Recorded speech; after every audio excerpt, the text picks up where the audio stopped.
Breaking news చూస్తున్నాం. Hero Raj Tarun Lavanya కేసులో big twist నెలకొంది. కేసు రోజుకో మలుపు తిరుగుతోంది.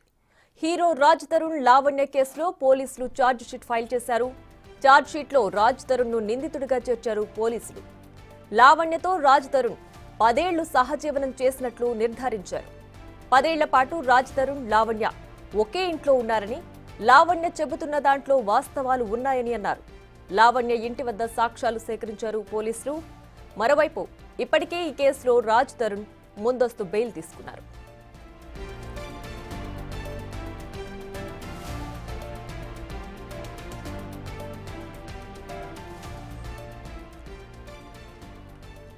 ఇక ఇదే అంశానికి సంబంధించి మరింత సమాచారం మా ప్రతినిధి సుజాత ఫోన్ లైన్ అందిస్తారు. సుజాత, చెప్పండి, రాజ్ తరుణ్ లావణ్య కేసులో పోలీసులు ఇప్పటికీ ఎలాంటి ఆధారాలు సేకరించారు?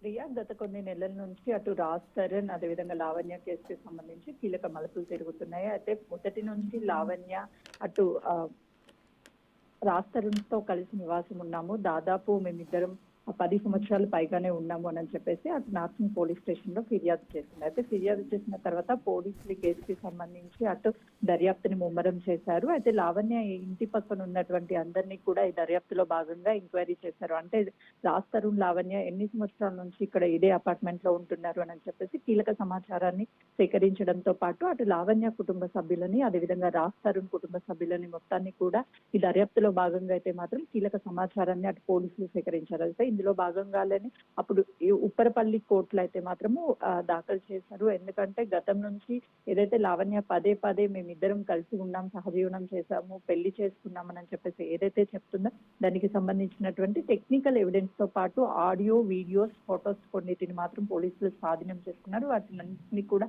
కీలకంగా కోర్టుకి సమర్పించారు. కాబట్టి అందులోనూ కీలకంగా అటు రాజ్ తరుణ్ కి సంబంధించినటువంటి ఛార్జ్ షీట్ లో తన పేరు నమోదు చేశారు. అయితే వీళ్ళకి సంబంధించినటువంటి ఎవరెవరు అటు లావణ్య ఫ్రెండ్స్ కి సంబంధించి కావచ్చు, అదేవిధంగా రాజ్ తరుణ్ కి సంబంధించినటువంటి ఫ్రెండ్స్ ని కూడా కీలకంగా విచారించినటువంటి నేపథ్యంలో కీలక డాక్యుమెంట్స్ ని కూడా అయితే మాత్రం పోలీసులు స్వాధీనం చేసుకున్నారు. ఛార్జ్ షీట్ లో అటు రాజ్ తరుణ్ కి సంబంధించినటువంటి పేరును అయితే మాత్రం నమోదు చేసి కోర్టుకి కొన్ని టెక్నికల్ ఎవిడెన్స్ అయితే మాత్రం సమర్పించినటువంటి పరిస్థితి ఉంది. కాబట్టి ముందస్తుగానే బెయిల్ ని కూడా రాజ్ తరుణ్ తీసుకున్నటువంటి పరిస్థితి అయితే నెలకొంది. ప్రియా, రైట్. అయితే ఈ కేసులో ఇప్పటికే రాజ్ తరుణ్ ముందస్తు బెయిల్ తీసుకున్నారు కదా, ఆయన సినిమాలు కూడా ఇప్పుడు రిలీజ్ కి రెడీగా ఉన్నాయి.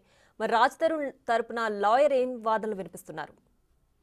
ప్రియ, మొదటి నుంచి కూడా ఈ ఇష్యూ తెర మీదకి వచ్చిన ప్రతిసారి కూడా అటు రాజ్ తరుణ్ కి సంబంధించినటువంటి మూవీస్ ఏదో ఒకటి తెర మీదకి వస్తూనే ఉంది. ఆ టైంలోనే ఈ వివాదం మళ్ళీ తెర మీదకి వస్తుంది. అయితే ఇప్పటికే రాజ్ తరుణ్ కి సంబంధించినటువంటి ఎవిడెన్స్ అంటే లావణ్య అన్ని చీట్ చేస్తుంది అని చెప్పేసి మొదటి నుంచి రాజ్ తరుణ్ కి సంబంధించినటువంటి అడ్వకేట్ వాదనలు వినిపిస్తున్నారు. కానీ లావణ్య తరపున ఉన్నటువంటి అడ్వకేట్ మాత్రం పూర్తి స్థాయిలో మా దగ్గర అన్ని రికార్డ్స్ ఉన్నాయి, ఆడియోస్, వీడియోస్, ఫొటోస్ అన్ని ఉన్నాయి అని చెప్పేసి చెప్తున్నారు. కాబట్టి ఇప్పుడు రాజ్ తరుణ్ కి సంబంధించినటువంటి అడ్వకేట్ ఏ విధంగా వాదించబోతాడు అనేది మాత్రం కొంతమేరకు సస్పెండ్ గానే మారింది. ఎందుకనంటే టెక్నికల్ గా అన్ని ఎవిడెన్స్ ని పోలీసులు సేకరించిన తర్వాతే కోర్టుకి సమర్పించారు. కాబట్టి రాజ్ తరుణ్ అడ్వకేట్ ఏ విధంగా వాదించబోతారు అనేది మాత్రం వేచి చూడాల్సింది. దాంతో పాటు లావణ్యకి సంబంధించి అంటే కేవలం ఇప్పటి వరకు అయితే మాత్రం లావణ్య వీళ్ళిద్దరూ 10 సంవత్సరాలు సహజీవనం చేశారు అనే ఎవిడెన్స్ మాత్రం కోర్టుకి ప్రొడ్యూస్ చేశారు. కాబట్టి అంటే నిజంగా కూడా పెళ్లి అయ్యింది అని చెప్పేసి లావణ్య చెప్తుంది. కానీ ఆ పెళ్లికి సంబంధించినటువంటి డేటా మొత్తం కూడా ఏమేమి కలెక్ట్ చేశారనే దాని మీద కూడా